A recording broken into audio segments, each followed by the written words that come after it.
afternoon, Toastmaster of the day, Madam President, fellow Toastmasters, and guests. For my ice-breaking speech today, I would like to offer you some glimpses of me. I came from a small family, at least in the Philippines. We are 6 children in the family, 3 older brothers, and 2 younger siblings. When the 3 older brothers were born, my parents were very eager and desperate to have a baby girl. In fact, my mom went to different churches to do prayers just to have a baby girl. And her prayer was answered when I came out in this world as a fourth child. I was told that I was a blessed child, and there was this incident which proved. One day, while my grandma was carrying me from the second story of our house, which was about 10 feet high from the ground floor, she accidentally slipped on the stairs, in which both of us fell. Ooh.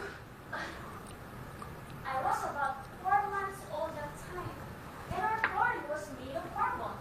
So, just imagine the strong impact of that fall.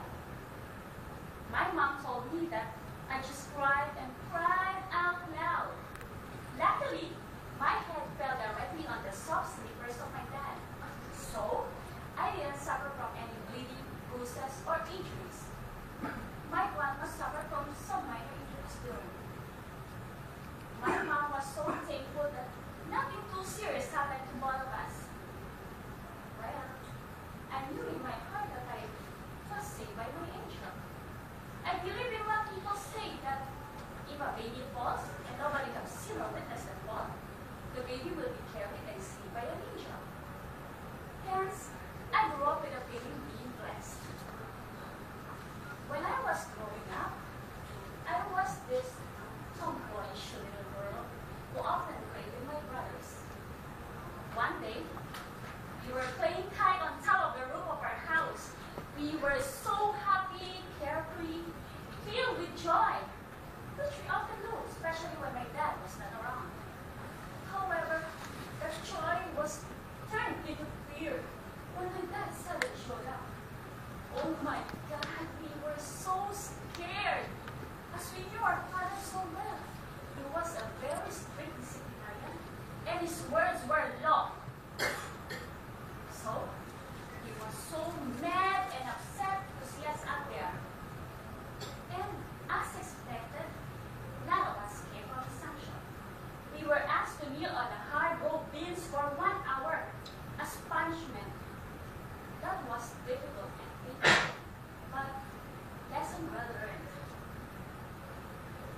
In school, I was a studious student, and I really went I was for my studies because I always wanted to excel in the class.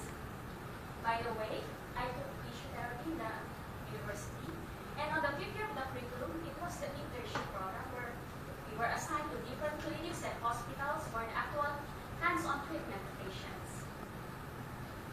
I want to share with you a memorable experience I had with one of my patients. She's an old woman, around 65 years old, and she suffered from stroke, wherein her right side of the body was paralyzed. She's very irritable, depressed, and uncooperative. One day, when I went to her room for the actual treatment program, I was shocked because she suddenly screamed out at me like this. Hey, you! Get out! Who are you? I said, get out of my room! I don't need you! I don't need anybody! Can't you see I'm hopeless? I just want to get out! Then, she started to cry. I was shocked, but I understood her emotions as I understood her illness. So, I didn't give up. I gave all my best to win back her motivation and will to recover.